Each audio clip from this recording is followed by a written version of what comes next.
At Maurice's, we're all about great jeans. You know, the ones that fit you just right. The ones that simply make you feel good. Because you don't just wear jeans, you live in them. Find great jeans starting at $29.90 in stores and at Maurice's.com. At Designer Shoe Warehouse, we believe that shoes are an important part of, well, everything. From first steps to first dates, from all-nighters to all-time personal bests. From building pillow forts to building a life. For all the big and small moments that make up your whole world, DSW is there. And we've got just the shoes. Find a shoe for every you from brands you love at brag-worthy prices at your DSW store or DSW.com. The amazing Kate Casey. Welcome back for another episode of Reality Life with Kate Casey, and welcome back for this Saturday series episode. Imagine going through life believing you're an only child, and then one day discovering that not only do you have a sibling, but she's your identical twin. That's what happened to Emily Bushnell and Molly Sinnert, two women adopted from Korea into American families. It wasn't until their 30s that a simple DNA test revealed what fate had kept secret for decades. They weren't alone. When I first spoke with them back in episode 543, their story stayed with me. I couldn't stop thinking about how surreal it must feel to meet someone who not only shares your features, but also your history, your roots, an entire piece of your identity that had been hidden until adulthood. Last month, I got a text from my friend, Emily Atwell. She was at a dog park in Pennsylvania, and in one of those small world twists that you can't quite believe, she struck up a conversation with a stranger who began sharing her adoption story. Almost instantly, Emily realized that it was the same Emily that I had interviewed on this podcast, the identical twin who discovered her sister decades after they were separated at birth. That unexpected moment led to a text thread between the three of us, and from there to some incredible updates about what has unfolded since my original conversation with Emily and her twin Molly. It also opened the door to a perspective that I've wanted to include ever since I learned of their story, the adoptive mothers. So today I'm honored to share that Emily's mother is joining me on the podcast. Together we'll talk about what it means to raise an adopted child, to navigate the unknowns, and to witness such a life-changing reunion. And the story becomes even more complicated. So before we begin, I want us to take a step back and talk about the larger story that frames Emily and Molly's experience. In the 1970s and 1980s, South Korea became the epicenter of international adoption. Thousands of children were sent abroad, many to the United States, through adoption agencies such as Holt International. While some of these adoptions were carefully and compassionately managed, others were clouded by questionable practices, poor record keeping, secrecy, and in some cases, outright trafficking. For many adoptees, this history is not just an abstract policy, but a lived reality. The lack of transparency meant lost identities, fractured family connections, and unanswered questions that often lingered well into adulthood. Emily and Molly's story, while extraordinary, is part of a much larger narrative, one that sheds light on both the promise and the pain of international adoption. Here is my interview with Emily's mother, Sandy, her wonderful, most thoughtful, and compassionate mother. Welcome to the show. Thanks for having me here. So tell me a little bit about your story first, where you're from, and then meeting your husband. I'm from Bucks County, Pennsylvania. I grew up in Yardley, PA. It's a suburb of Philadelphia. I ended up marrying my high school boyfriend who lived in Princeton area. And we went to different colleges and dropped out and then got together. And then we went back to school and got married and has started having kids, the whole thing in the early 80s, late 70s, early 80s. We had our first son really young. We were both still in school. We were 20. And so we kind of stayed in school and, muddled through that and then waited 5 years. We actually talked at the time about adopting our second child because we were always kind of conscious, kind of sort of flower children. And we were kind of conscious of giving back and that there were so many kids that needed homes. And we talked about that during that time, after we had our son Ryan, and, he was young. And we were so young at the time when we had him. We hadn't kind of gotten established, and we were finishing college and doing all that, and we're in school. So by the time we started thinking about another child, like 4 years later, we were still only like 24, 25. And kind of the idea of adopting just sort of, we couldn't afford it then. We were just sort of getting established as a grown-up couple. And we had another child, and that was Colin. And we had 2 boys. We had 2 great boys, and I was stay-at-home mom doing art at home. I had started like these cottage businesses in my basement, making children's clothes and painting clothes, and I did all that. I always did artwork, and my husband's working, and we had our family. It was, things were good. We had a good social life. We, were pretty active, great kids. And then when Colin was about 3.5, we started talking about, it was like the 80s. And we started talking about wanting to have another child. And, I said, we automatically went to wanting to adopt. And I talked about adopting after we started thinking about having a 3rd child. And I said, brought it up. I said, well, we should look into adopting, and maybe we could get a girl. And when I wanted a girl. I love my boys to death, but I wanted a girl. And I said, this would be a good time to look into adopting. Possibly there may be a child that's a little older, because we've already had infants. So we didn't have to take that experience from someone else who maybe couldn't have kids at the time. So we looked into it. We were living in the Doylestown area, and we went to Welcome House, which was part of Pearl S. Buck. And Welcome House was affiliated with Holt. And we went to a meeting, and, we found out that they weren't that, like, to adopt when you've already had biological children. It's really hard to do it. And like, if you want a Caucasian child, and we didn't care. And we went international route. So we went to this meeting about international adoption, and they talked about the programs that were open to people that already had biological kids. And it was Korea and India at the time. And both had available children. And Korea was the shortest program. And that's what we went with, because it was the shortest program. And also the kids coming from Korea at the time were a little bit more healthy. They were having a lot of health problems with the babies coming out of India. So it was sort of, we took all the information home. We talked about it for about a weekend, and we talked it over with the boys. And they were little. They were like 3 and 7 and 8. And, everybody was excited. So we, went into the whole thing, applied, and social, we had a social worker. We went through Welcome House, and then we waited. Was it expensive? Yeah. Well, at the time it was $8,500. That's what I remember. It was $8,500, and we put it on our credit card. So in payments.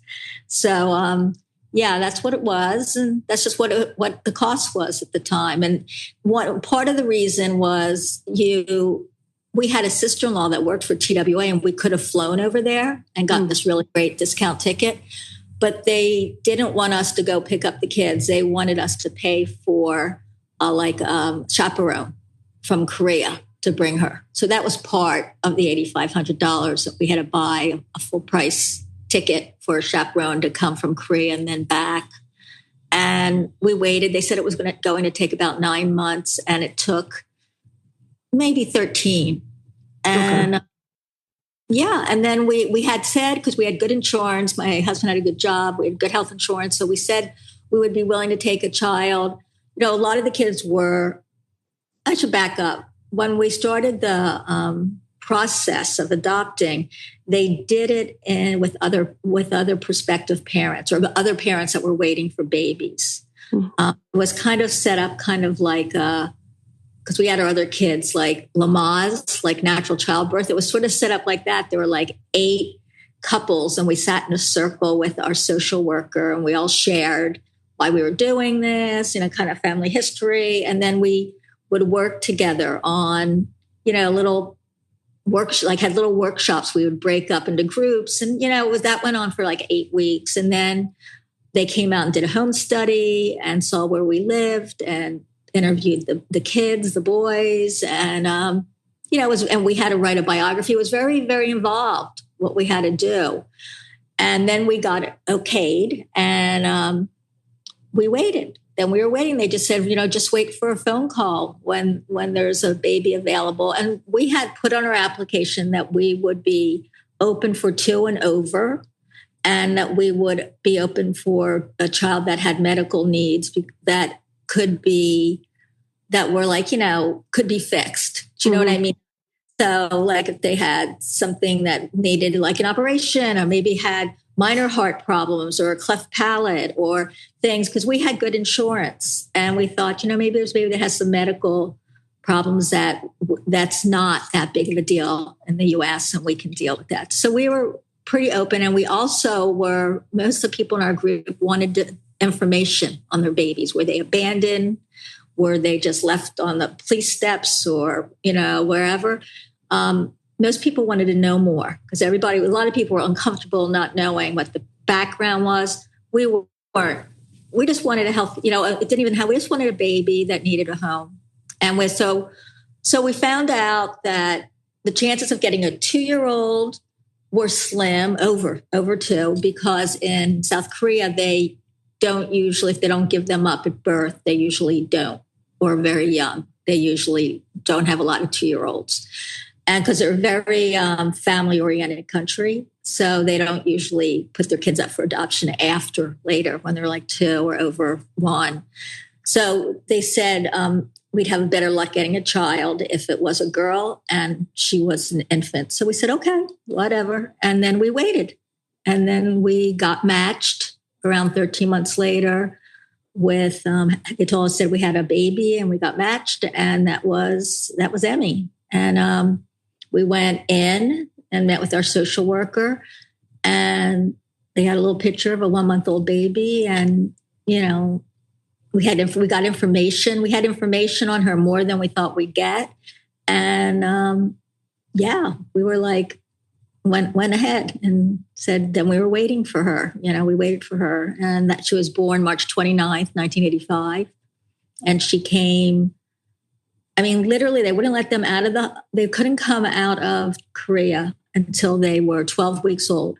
And they put her on the plane the day before she was 12 weeks old. And she arrived in New York, in Kennedy, on June 29th, I think, 1985. What was that experience like at the airport? Well, it was crazy, because she was supposed to arrive at 6 o'clock p.m., dinner time. And so we were there, of course, early, and the boys are all wound up, and the plane got delayed, and she didn't come in until 12:30 a.m.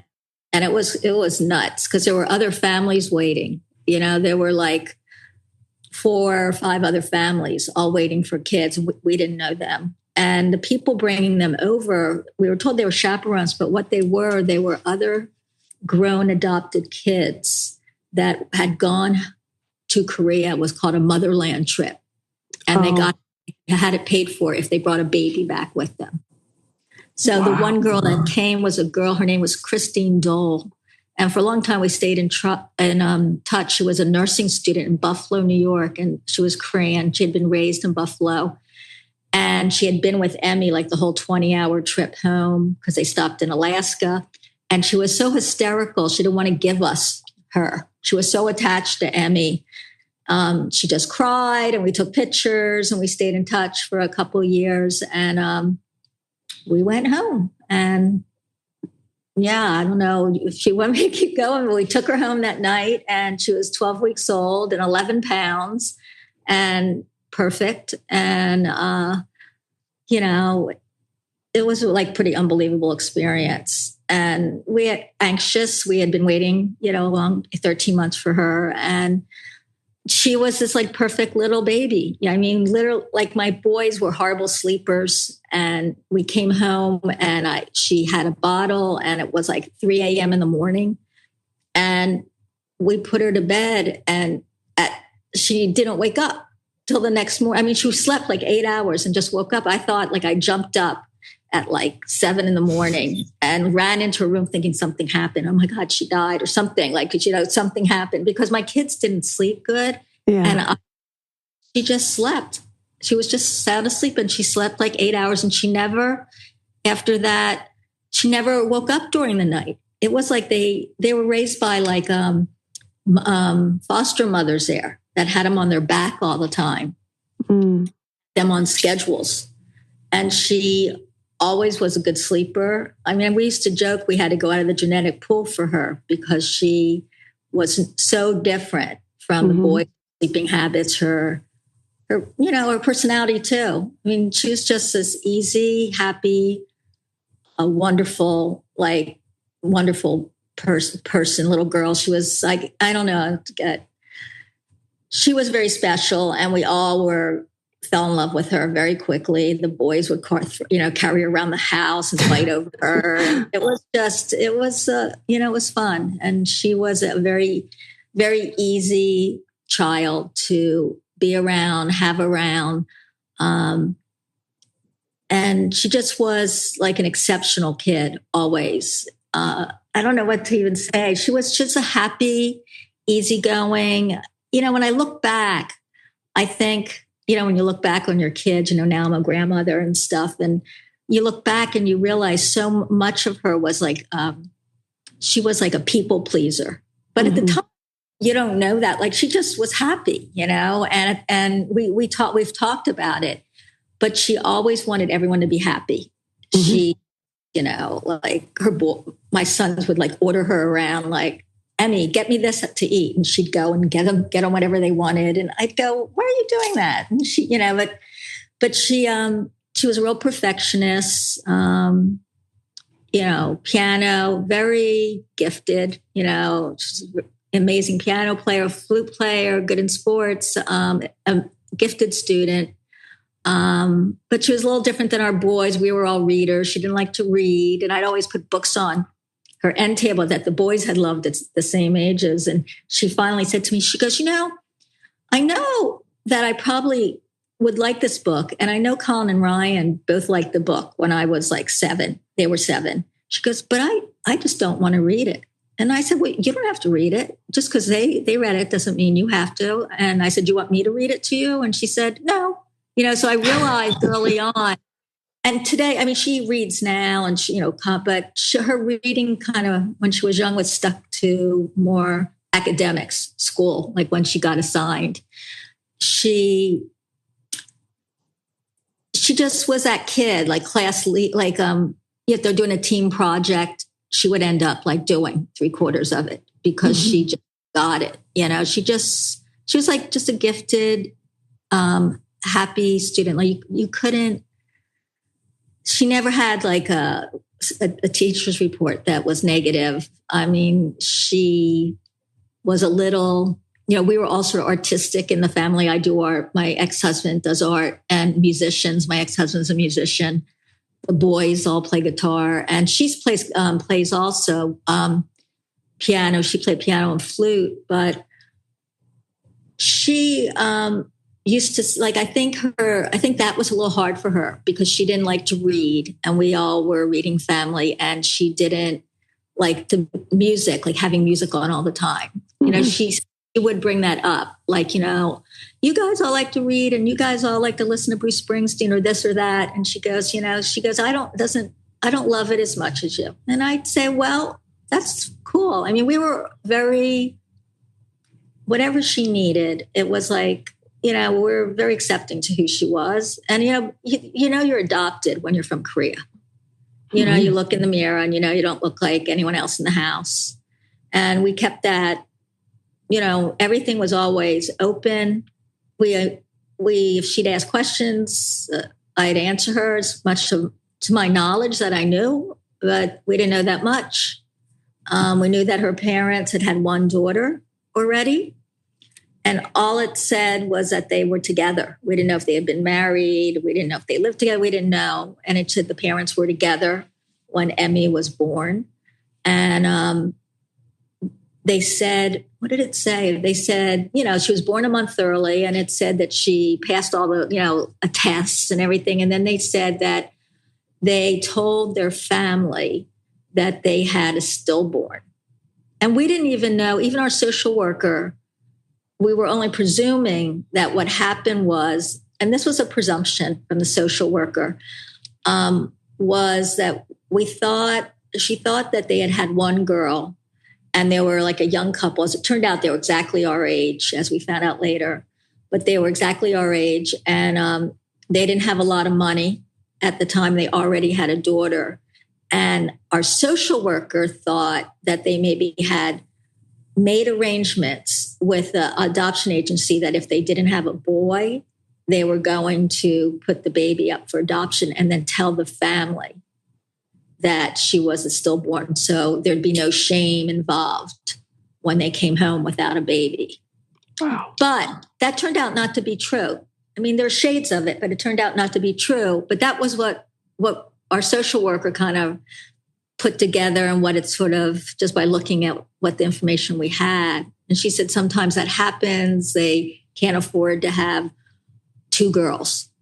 So they will put one up for adoption and maybe get pregnant again, hoping, one will be a male, because it was very male-oriented society, particularly then. And that's why there were a lot more girls available than boys. That's why, we were told they give up girls much more than boys, because boys support the family and they continue to help out forever. And girls cost money. So how do you have that conversation with your daughter? Because that seems like it would be pretty difficult to explain those circumstances. I didn't explain that until later, until she was older. What we would tell her was that we didn't know a lot about her parents, and that all we knew, and we didn't. I said, all we knew is that they went to high school, and that's all it said, that they were high school educated, and that they had a little girl. We told her that, but not real early on. We told her about the girl later, but we told her that her parents, that she had parents, and we didn't know why they put her up for adoption, because we didn't. It didn't say anything. That was just surmising. We had surmised maybe that's what happened, because they already had a girl that was 3 years old. It didn't say on the paperwork. It just didn't say anything. It said that they just gave up, and came home and told the parents that the baby had died. So we just figured they put her up for adoption for whatever reason.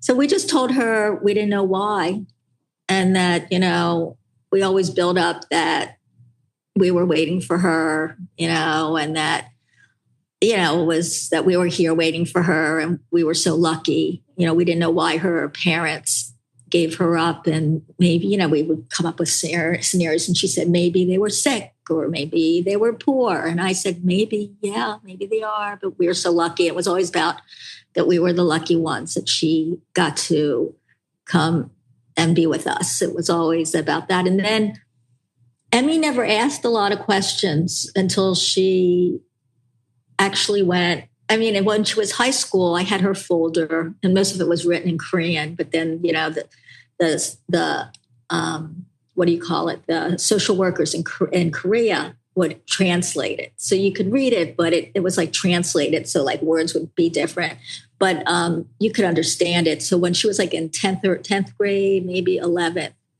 she asked if she could see the file. So I gave it to her. And I think 11th grade, and it was always there for her to see. There was no secrets in there. And, and it was funny, when she was in 6th grade, there was a little Korean girl that had been adopted in her school. No, she was in 6th grade. The little girl's in 4th. And she came home from school. She goes, Mom, she goes, there's a girl in the 4th grade. This was after summer vacation. And she said, there's a girl in 4th grade that looks so much like me. And I Wow. said, she said, and I found out she's adopted. And I said, wow, that's interesting. She goes, maybe she's my sister. And I go, why do you think that? And she goes, well, she looks just like me and she's adopted. And she goes, maybe they could have had another kid and they couldn't keep her and put her up adoption like me. And I said, I don't know. It's hard to know.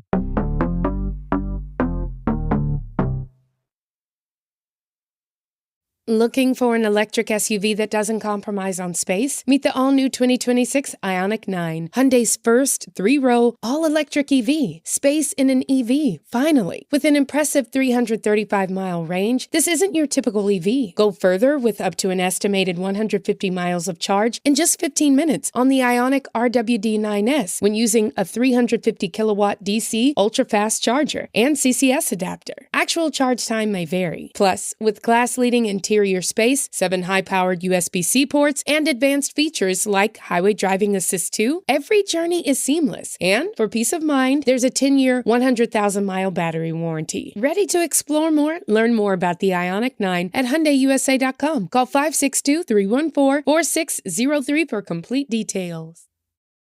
So your AI agents make your team more productive, right? But if they're not connected to the rest of your business, how productive can they really make your teams? IBM helps smarter businesses get more from their AI agents. Let's create smarter business. IBM. Every year we went to a picnic at Welcome House, and there were all the kids that were adopted, and we had met a few families in our group that we stayed friendly with. But we didn't know enough. I learned a lot more much later on, not even about what was going on in Korea, but about what more we could have done for her, that we never crossed our mind, she was Korean and, we're Jewish family and not religious, but, we had Hanukkah and that's who we raised her. She went, just like the boys, we were Jewish and those were our holidays. And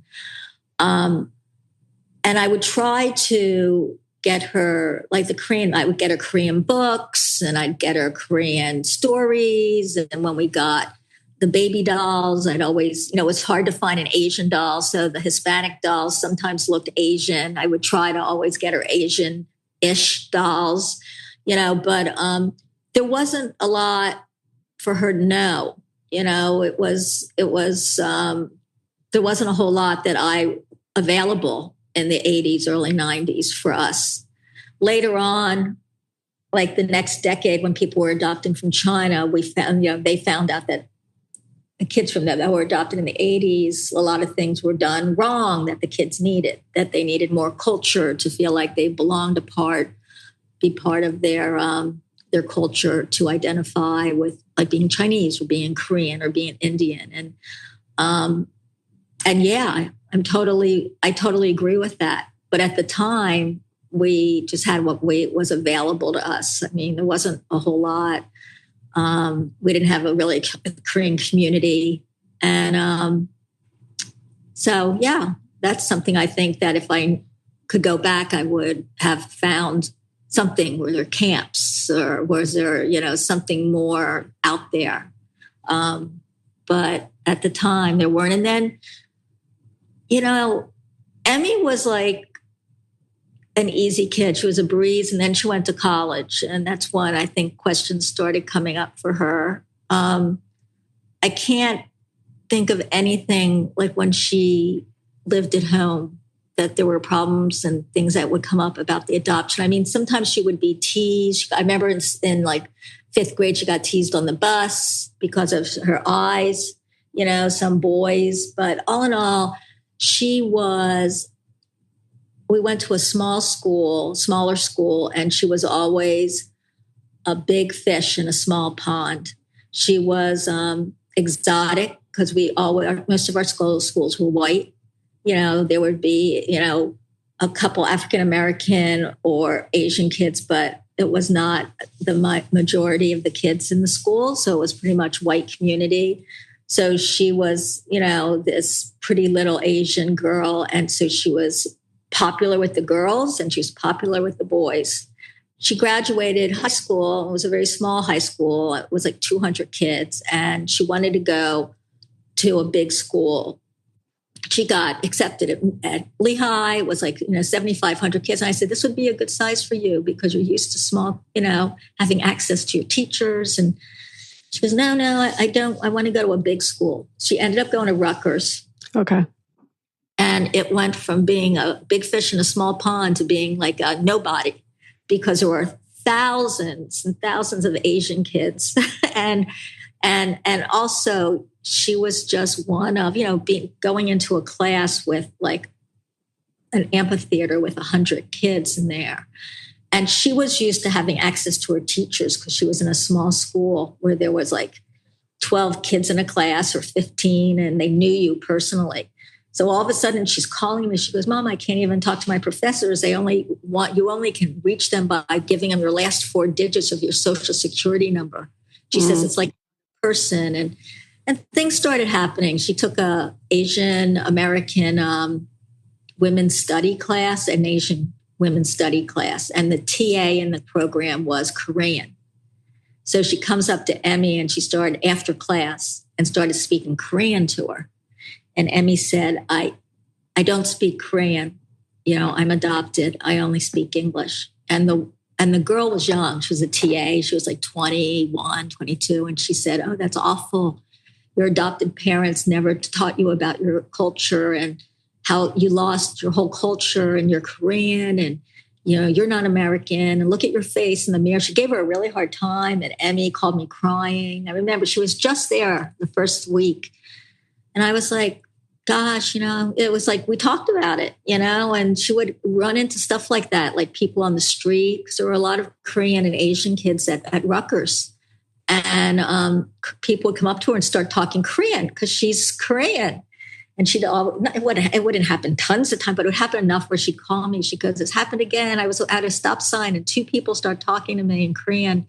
And I had to tell them I wasn't. And she goes, I feel so funny, like I don't fit in. And so college became, I'd pick her up at the train station. We'd sit in the garage with her crying, saying, I don't know. I don't fit in. The school's too big. Why did I go to a big school? I should have listened to you.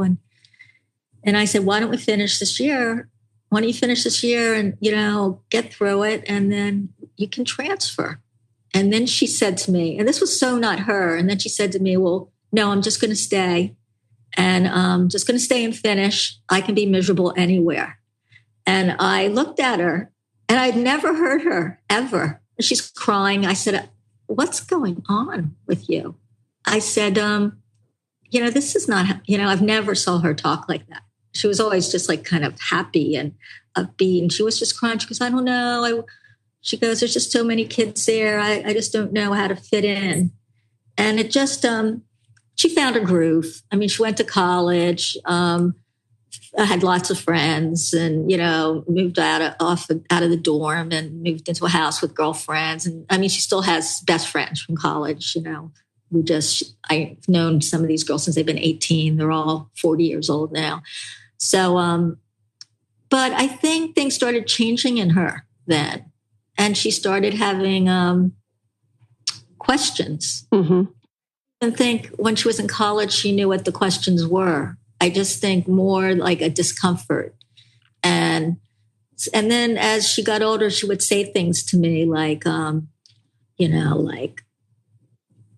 always tried to be so perfect because I was adopted. And I go, you did? Like, who asked?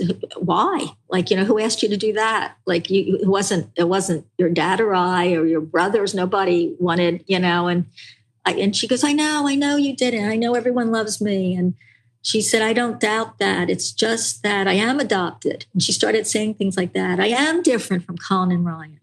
And she said, but they don't think of you. I say, they don't think of you as anything more than their sister. And she goes, I know, Mom. She goes, and I love them just like they're my brothers. But she goes, but the truth is I'm from Korea. And she goes, and the truth is that I love them, but I am adopted and I'm not just like them. And I go, well, no one ever thought you were. And Ryan and Colin aren't even alike, and they're brothers. But it was like, I'm always like the cheerleader, upbeat, always taking the best out of any. So, I think it kind of got like that. Like she like started asking herself questions as she got older, and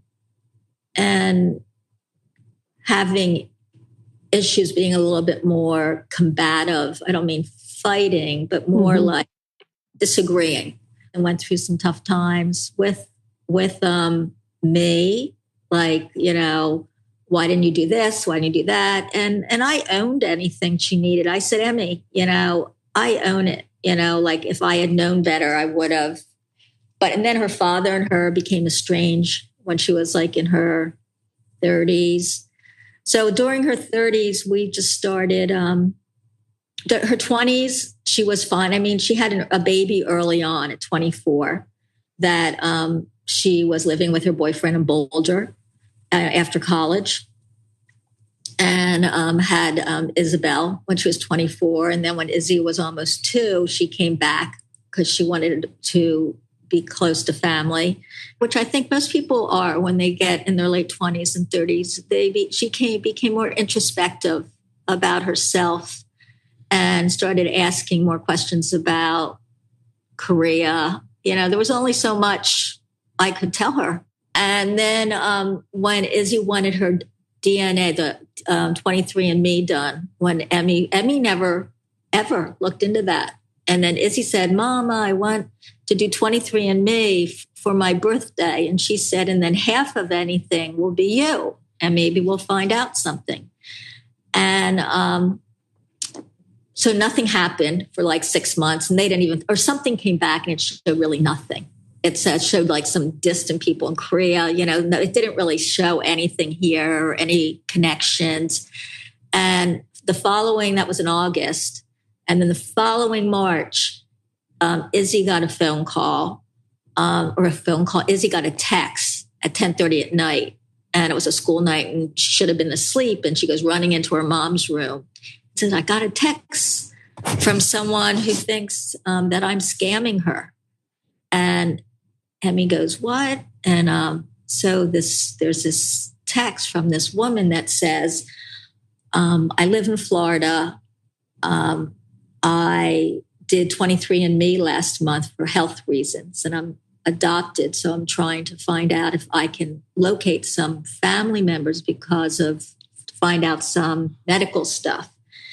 And she said, and nothing came back except they connected me with you. And they said that you are my closest living relative.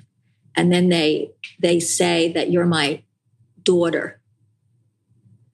And she said that she's texting this to her, emailing Isabel and Izzy. She goes, I don't know. She goes, I'm married, but I have no children. So you're not my daughter. And she says, I just figured that this is some sort of scam. And Izzy answered her. Izzy runs in and she's in bed with Emmy, and Izzy's answering her, and Emmy's like with her. And Izzy goes, I'm, what did she say? She goes, I'm 13 or 12 and a half years old. She said, I actually did this for my mom so we could get some information. And she said, she goes, I don't understand. She goes, I'm adopted. And she said, my mom's adopted.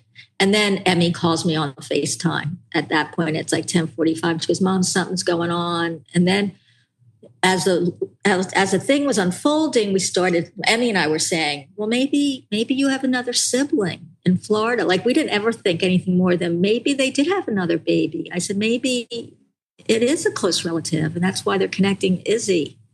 And we go, yeah, maybe, maybe she's younger, maybe she's older. We didn't know. And, and Emmy's like, what's going on? And then Molly says to Izzy, I'm adopted from Korea. And then she goes, my mom's adopted from Korea. And then Molly said, my birthday's March 29th, 1985. And then Emmy got on and she said that I'm Isabel's mom. And she goes, my birthday's March 29th, 1985. And the dam just broke open, and she sent Emmy. Molly's a pharmacist that works in the private sector, and she had a video of herself, something for work. And I don't know, they were talking, and Emmy said, she said, where were you born? And Emmy tells her, and then, everything's the same. Mm-hmm. And neither of them know what each other looks like. And then Molly says, I can send you a 5-minute video to show you what I look like. And Emmy pulls it up while I'm there. And it was like, we both like, Emmy's hysterical. I'm hysterical. We're like, what is going on here? Like, it was like looking at Emmy with glasses on. She had glasses on because she doesn't wear glasses all the time. But I was like, oh my God, her hair, everything. It was just, and then that was that. It was like, Emmy just like fell apart. I said, should I come over? I came over in the morning, and she had been up crying all night, and Molly was hysterical, and they didn't know what to do. And then it just sort of went off from there. There's this realization that both Molly and Emily are twins, and you have to help her in this realization.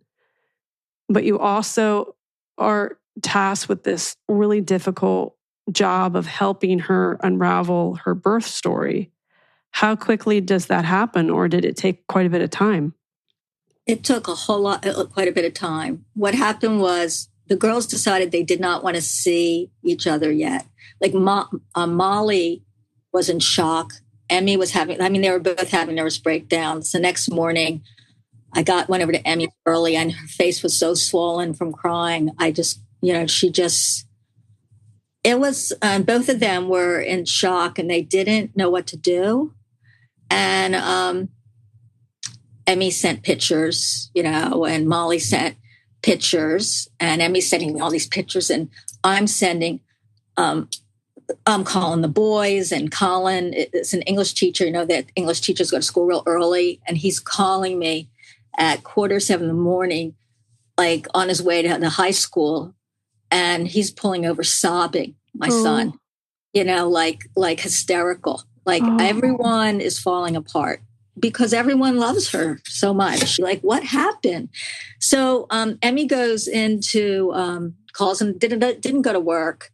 And a few days later, her marketing person at her called her a couple days later. She took a few days off of work, and he said, his name's Tom. And he said, Emmy, I have my friend who does one of the big persons over at Good Morning America. And I was talking to him and told him what happened the other night. And they want you, their birthday was coming up. It was like the 12th, and their birthday was coming up the 29th. And they asked if they could bring them on for their birthday and have them meet for the first time. And that's what happened. Like, it just sort of went from there. And I didn't go with her. She didn't want me to go. And Molly didn't want her parents. And it was about Izzy. And you can look at the video now. Izzy is like 12. Now she's a 17-year-old and 16-year-old and tall and driving. And but they met each other, and they went to Florida because she lives in Palm Beach, Molly, and my brother lives in Fort Lauderdale. So they went to they were at a hotel, and they met. And then David, my brother, had everyone back to the house, and it was pretty crazy. And then they FaceTime me, and it was just surreal. I kept looking at Molly. It just was just surreal. And then they spent like a few days together, and then they went back home and started slowly texting each other, getting to know each other. And then on my birthday was May 16th, and they came to, I live in Manioc. I have a loft in Manioc. And they all came, like her parents came, and Molly came, and Stephen, her husband, and then all my kids, my 3 boys. I have 2 older boys and 1 younger boy. See, I just had boys. And so I have 3 biological boys, and then Emmy. And so everyone was there, and my husband. And we all met for dinner at a brewing company. And then on Sunday, we all had, we had like catered, like, you know, subs and everything, birthday cake for my birthday on Sunday. And then we had friends, some close friends and some of Emmy's close friends. And it was weird because we all sort of like clicked. I mean, it's very strange. They're Jewish too, which was weird because it's weird enough. I mean, everyone's not Jewish. And then that we both adopted kids that were identical twins and they were both Jewish was weird. And we all just got close, you know, and then Emmy got, you know, they became very quick, you know, People Magazine. Once they were on Good Morning America, it got ridiculous. You know, like everyone wants them on and everybody wants them on their show. And Ellen had her on and, you know, they went on the show in matching clothes. I mean, Molly bought matching outfits for them. She goes, because we never got to do this. I mean, very cute. And Molly's different than Emmy. Like Emmy's kind of, it's just they're cute.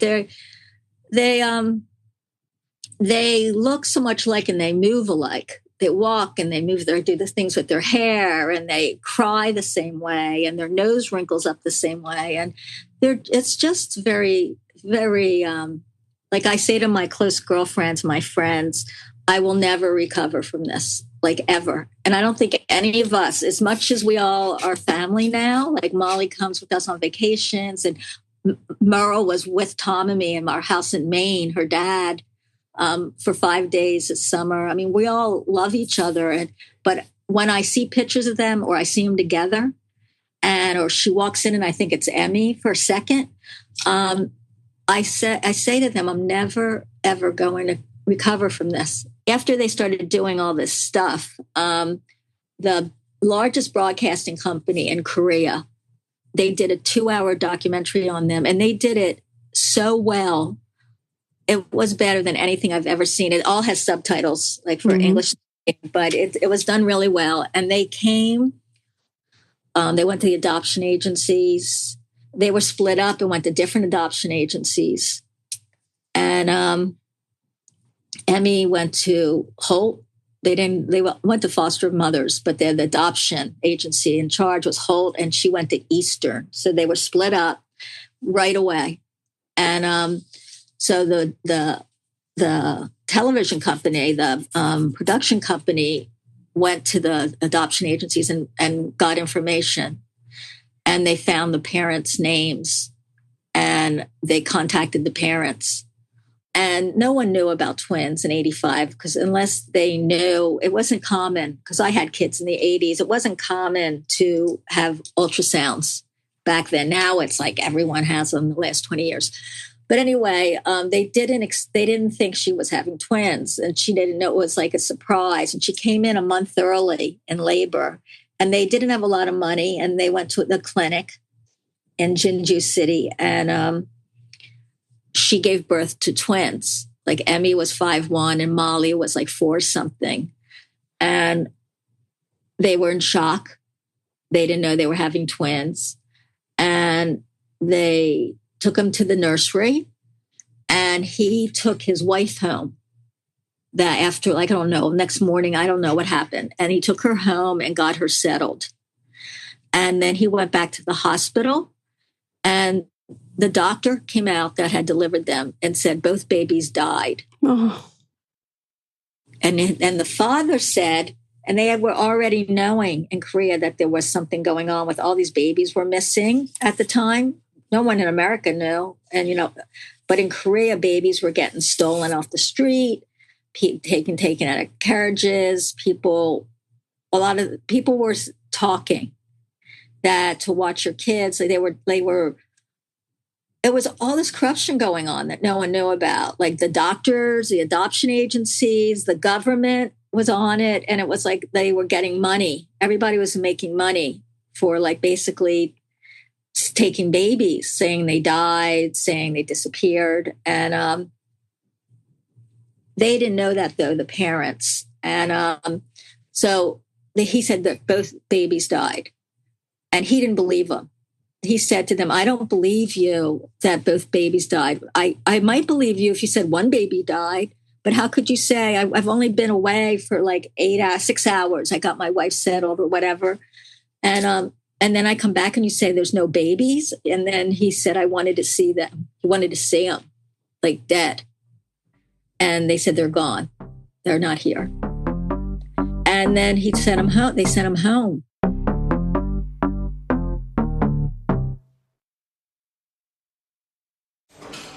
Olivia loves a challenge. It's why she lifts heavy weights and likes complicated recipes. But for booking her trip to Paris, Olivia chose the easy way with Expedia. She bundled her flight with a hotel to save more. Of course, she still climbed all 674 steps to the top of the Eiffel Tower. You were made to take the easy route. We were made to easily package your trip. Expedia, made to travel. On Boxing Day 2018, 20-year-old Joy Morgan was last seen at her church, Israel United in Christ, or IUIC. I just went on my Snapchat and I just see her face plastered everywhere. This is The Missing Sister, the true story of a woman betrayed by those she trusted most. IUIC is my family and like the best family that I've ever had. But IUIC isn't like most churches. This is a devilish cult. You know when you get that feeling where you just, I don't want to be here. I want to get out. It's like that feeling of, like, I want to go home now.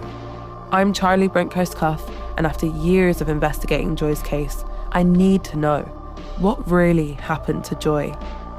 Binge all episodes of The Missing Sister exclusively and ad-free right now on Wondery Plus. Start your free trial of Wondery Plus on Spotify, Apple Podcasts, or in the Wondery app.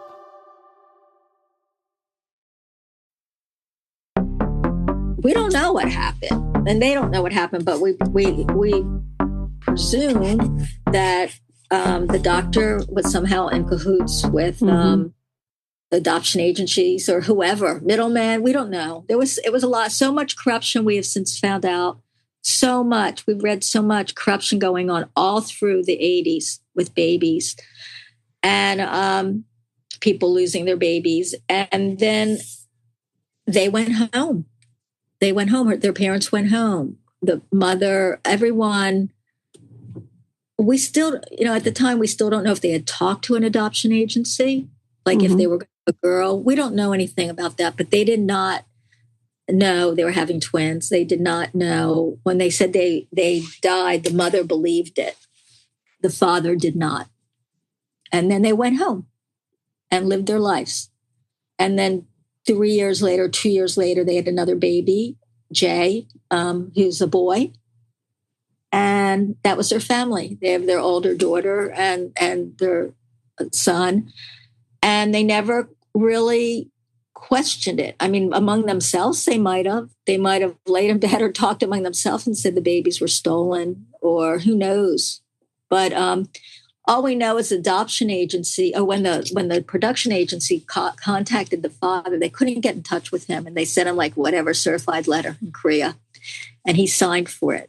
So they knew he had read the letter that their children had been found in America and they had been adopted and they had been separated at birth. And the father started calling them at the production company every day, hysterical, crying, like they just in shock. And then he said, they said they would like to come and film him. And he said, no, you can't. No one knows there were babies. We just said there was one baby that had died because they never even told anyone there were twins because they were so shocked with the twins. They just said we had one baby. They came home. They said the baby died. He goes, we can't tell our family and our community. And these were people that are in their 60s, and he said, no one knows. We've lived in the same community our whole life and raised our children. Both their kids are college educated. And that's what happened. And so he kept calling, you're not going to come. You're not going to come. There's so much shame. Much shame. And they said, no, that they wouldn't. He wouldn't give them permission to come. And they didn't. But he told his wife, And she basically, from what we found out later, had like just a nervous breakdown. It just was like the girls finding each other. And it was like these girls came back from the dead to them. Like she really, for her, she thought they died. He said he always wondered where they were. But then the son, Jay, he works for Samsung and he went in to visit them. He's from Seoul, lives in Seoul, and he was visiting. And he comes home one day to visit them and his mother's just crying. And he said, "What's wrong?" And they wouldn't tell him. And he's like, I come to visit you and, mom's here crying, and you won't tell me. I know something's wrong. Finally, they told their kids and the kids knew nothing.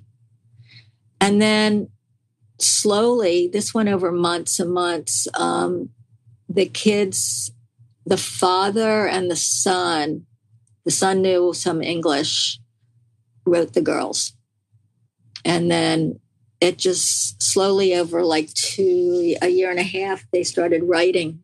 All the writing went through the brother, but he would translate his parents' letter, and they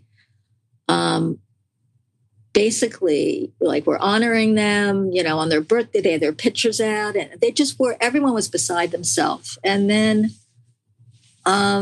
they slowly got a relationship with them as much as you can, through not, being able to speak the language. And then last year we all went. They invited us to come. They wanted to meet the girls, and they wanted us to come on a trip. We stayed for 2 weeks, and we all stayed in hotels. They paid for everything, which we didn't need them to. We said, no. They told their whole family, everyone's old. They told everyone. All cost a small fortune. They all pooled their money, everyone in the family, and paid for our hotels. I mean, the first week we were on our own. And then the last week, 9 days or 8 days, they paid for all our hotels, all our food, and that got a big transport bus to take us they took us everywhere, to every tourist place. They had the girls alone for dinner at their house. It was very emotional. The first night, and Emmy and Molly hired a translator that used to live in the United States and had gone back to Korea after college in Wisconsin, and they hired her for 3 days so they could speak to the parents better. And they basically, the first night, there was a lot of tears. They wanted to know what happened. Did you give us up? Did you not want us? They wanted to know the true story. And the father said, we did talk to the agency and didn't sign anything. We never signed anything. And then we had two. We didn't know what to do. We didn't do anything. We were in so shock. I took her home, your mother home. Wait, when you say he signed with what agency? He didn't. Oh, okay. He didn't sign.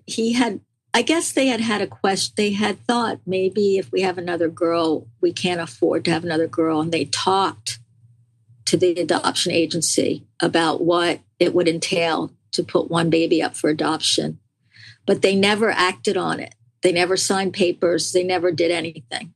And he said, we never did anything. There's nothing. We waited for you to be born. And then there were twins. And then everything happened so fast. I took her home that night. And then we came back in the morning and they said you were gone. And so it was not, we did not sign for you to be adopted. They said you died, and we didn't believe it.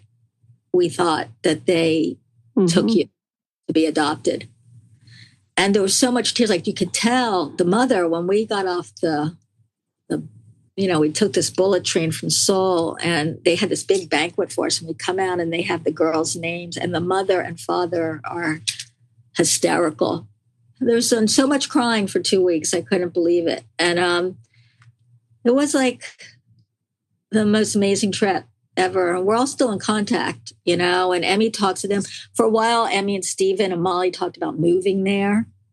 They were just, the parents were And the families, they kept doing speeches, and the fathers, everyone's like apologizing to us and Merle and the girls, and they're so educated and they're so proud of them, and they're so sorry, and they have all the shame that they didn't, that Korea did this, and and we were like, they kept thanking all of us, and I was like thanking them. I said, I don't know what happened. But, it's like, it was all very, and we all, it was a lot of emotion. And they look exactly like their dad. Exactly. Like, except he's a male. It's so weird. It's like when we saw the father, it was, and the brother, they don't look like their sister or their mom. They look just like their dad and brother. Same face, but they're girls. So it's just weird. And the girls didn't move there, obviously, but they were going to go back in October, and then all the stuff was going on with the government, with Trump and people not being able to come back. Mm-hmm. And they didn't know what was going to happen, even though that they're American citizens. So, and I don't know what's going on. And now this is where we are. They stay in touch with their family. Her brother had a baby last year or November, and they send gifts. It's just, and Molly and we all are just connected now. And, they did Amazing Race. You knew about that. Right? That was Molly's mother's wanted her to do it, and they applied, and her mom died before she got to see it. Like Molly, we didn't watch it much except seeing it in commercials and stuff. But Molly and her mom, when they were little, would watch it together. And Molly's mom, Marla, her name was, used to say, someday we're going to do this. And so Molly and Emmy did it. And it was pretty amazing. They were 37 and came in second. They did a great job. They did great. Did you see it? Mm-hmm. They did great. Yeah, my daughter fixed that motorcycle, and they were, So I guess, Emmy is involved. Like Molly's really, like Molly, they do reunions. Molly likes to do the reunion. She has stayed friends with some of the people from the show because some of them live in Florida. And Emmy stayed in touch, but more on, not as much as Molly. And they'll do like podcasts once in a while. And, they talk about if there's a reunion, everyone wants them to do a reunion, Amazing Race, and no one anyway, getting a month off of work was hard for both of them. I'm sure. And, it was really very hard. And, they just, Emmy goes, I don't need fame. I have my sister, and, and they're just neat. They're making up for lost time. They are each other's best friends, So when you think of this whole story, the connections you've made, and this has undoubtedly been very painful at points, what has been the most poignant thing that has come out of it? Well, it's been, I think it's been rocked all of us. And after coming back from Korea, it just dawned on me what they lost. Emmy and Molly would not be Emmy and Molly as we know them if they had been raised by their parents.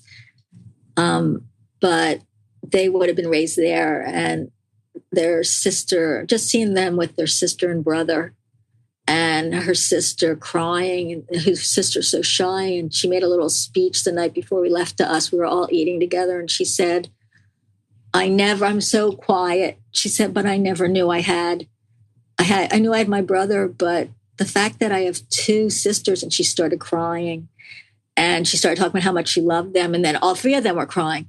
But I think what I walked away from was that if I knew what I knew, I don't believe in interracial adoption anymore. I don't believe in international adoption. And even so, interracial is just feels wrong to me now. What I see is that they both lost a heritage. that both of them want. They both want it, and then they can't have it. It's so hard because Emmy says the biggest problem is we. I hate saying this, but like there's been a lot of Korean adoptees that haven't had good experiences, like good upbringing, like their parents. So there's been a lot of families where kids, it just didn't work out, and kids left. I don't know what with their parents that were raised them, their adoptive parents. So quite a few kids have moved back to Korea. There's like a section of Korea, and you know, Philadelphia has like Northern Liberty, Society Hill. Well, Korea's like that. They have little neighborhoods in Seoul that are like little sections. Like they have Manayong here, and like Fishtown, and so there's a neighborhood in Seoul that are all like almost everyone there is expats, and they're all these Korean adoptees. Wow! And if you read about them, they don't fit in. I mean, they're all hanging out with each other because they're and the Koreans would love to accept them, but they say they're not really Korean. They call them like bananas, which is awful. They call them yellow on the outside and white on the inside, and basically it's what they are. They think like a U.S. Caucasian, because they almost all of them were raised in Caucasian families. I would say almost. I'm not going to say a percentage because I don't know, but I would say almost all of them were raised in Caucasian families. And none of them can speak their language. And here's the girls and all these adoptees that want to fit in. The adoptees that have moved there, they try to date Korean guys, and they don't even know how to date them because it's a whole different rules, and they're not really interested. And they just, the girls there are different. They're more passive, and they're not as outspoken, and they're all into like makeup, and they're just different. I don't want to say all, being stereotypical. But I think I am being stereotypical. I don't want to say all, but that seemed like when we were there. And it's funny because it's really a big deal if you're white, like skinned in Asia. Like a lot of the wealthy Koreans bleach their skin and stay out of the sun. And so it's so funny. Molly's tan because she lives in like Palm Beach, and Molly goes like she looks great. She's like tan, but thinks she looks great. But like there, she's like, oh my gosh. She's like, they think dark is a sign of like, it's you don't want to be really dark if you're Korean. And it's like they're all like, so the girls say when they moved there, they were from American, they really don't know how to fit in. So they're hanging out with their other expats. Because they aren't Korean, though they want to be. And Emmy, I think Molly feel that. They feel like they lost. I think they feel like they lost their life in a way. I think if you asked Emmy, we talked about it. Emmy said, I never, Mom, I love you so much. And my brother, she starts crying. My brothers, I mean, you're everything to me, and you're my mommy, she said, but now, after meeting my birth parents and my sister and brother, and I think, who would I have been? Right. And I never got the chance to be that person.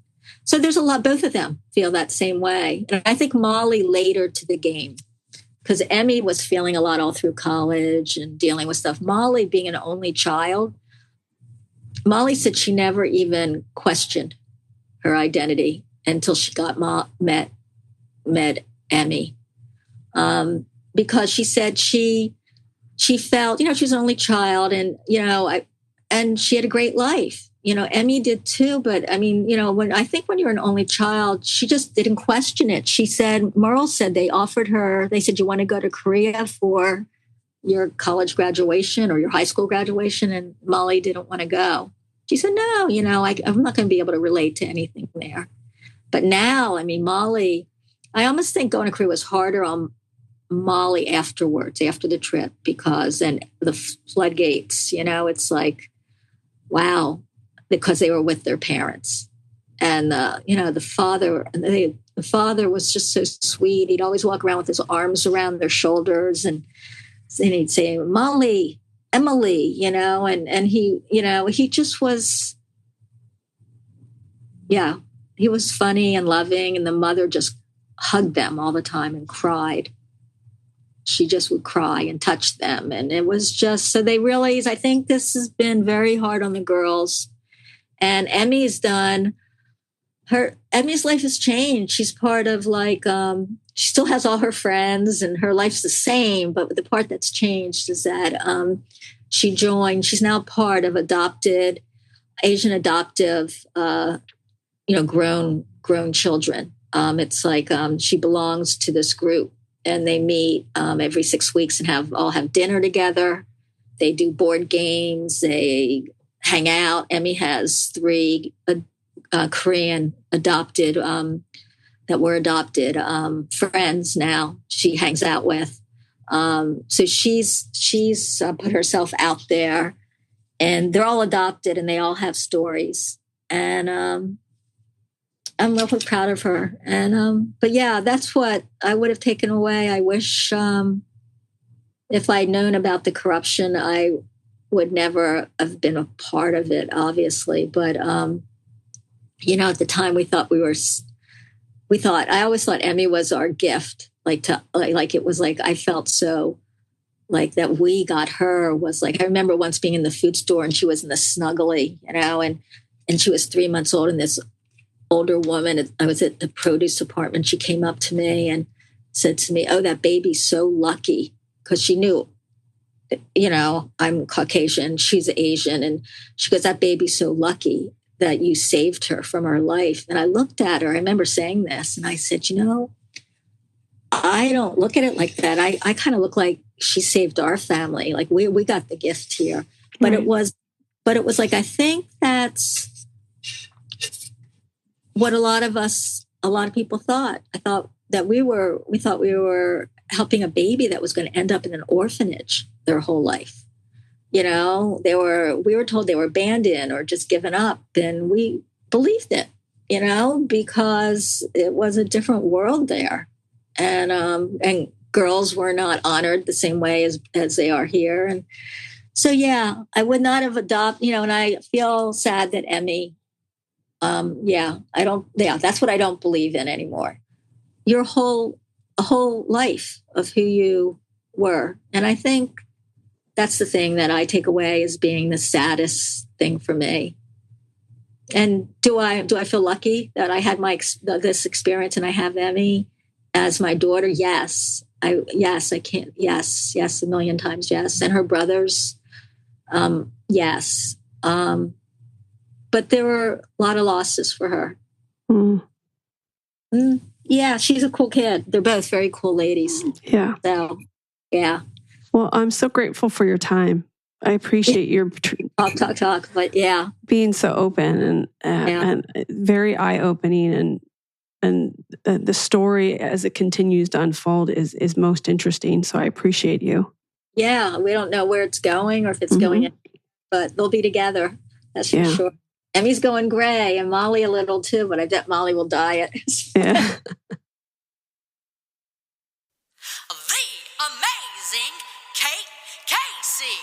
I want to thank my great guest, Sandy, and remind you to make sure that you click subscribe to this podcast. Please leave a 5-star review. Join the Facebook group, Reality Life with KKC. I would love to hear what you think of this episode. Also, make sure that you subscribe to the bonus podcasts on Apple Podcast and on Patreon. My What to Watch list for what to watch each week in Unscripted TV is at katecasey.substack.com. And follow me on social media. I'm on Instagram at KKCCA, TikTok, it's KKC, and Twitter, Threads, and Blue Sky at KKC. Check back Monday for an all-new episode.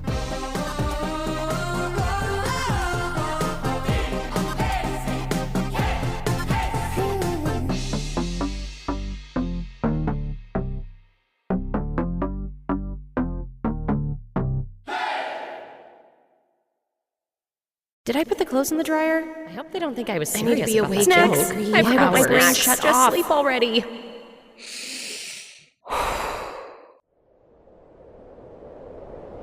When your racing thoughts keep you up at night, it's tough to let go and get the rest you need.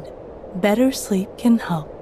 You might have heard of white or brown noise, but there's a whole rainbow of color noises, and they can help you calm your mind, reduce stress, and sleep better, like the green noise you're listening to now. With the Better Sleep app, you can discover more color noises and over 200 soothing sounds, guided meditations, and bedtime stories. High-quality rest is vital to your mental well-being and physical health. Calm your restless mind, conquer your day, and sleep better at night. Download Better Sleep from the App Store or Google Play and start a 7-day trial today. Because when you sleep better, you feel better.